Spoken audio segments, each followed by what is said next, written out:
For 800 years, everyone who entered this valley left something behind. Some lost their way, some lost their mind, and some were never found.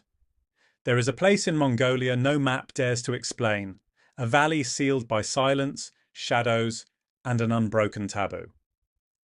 At its entrance stands a warning carved centuries ago, a message from those who understood what waited inside. For generations, Mongol warriors guarded these cliffs, not to protect the valley, but to protect the world from whatever lived within. Even today, the moment you cross the boundary, the air changes.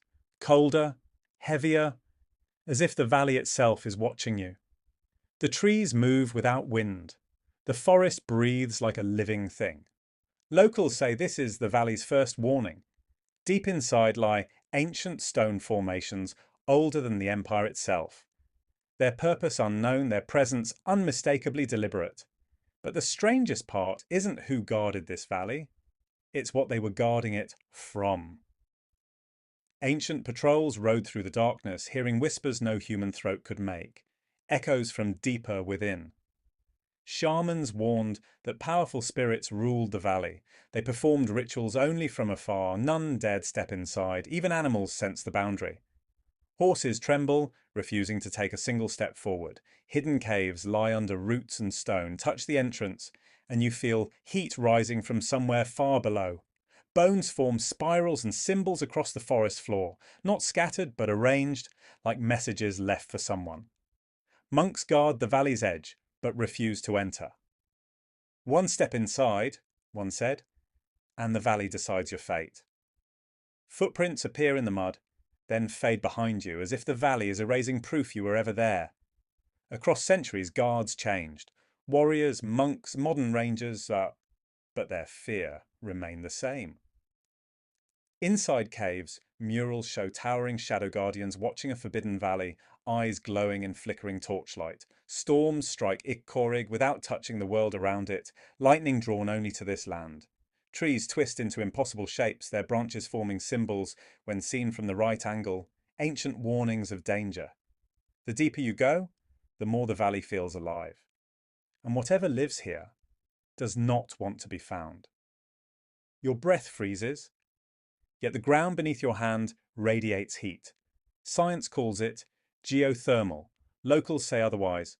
Shrines circle the valley like a barrier. Prayer flags whipping violently as if trying to contain something inside. Fog swallows everything. Shapes drift between the trees, but vanish the moment you look directly at them.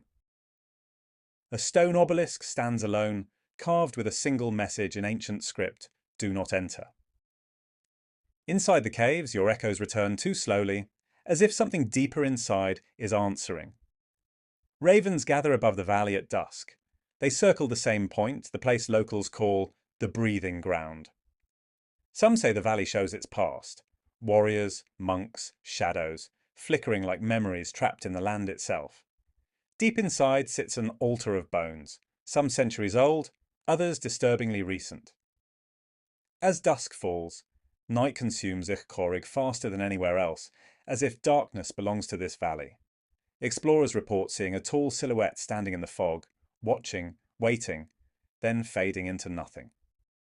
To this day, monks close the mountain paths at night. They say the valley moves after dark, shifting like a living thing. On old maps, Ikkorig is circled not as a place, but as a warning. A line drawn to protect the living from the dead. And sometimes, just before midnight, a red pulse rises from beneath the forest floor, as if the valley itself is breathing. But this is only the beginning, because what researchers found in the next valley should never have been uncovered.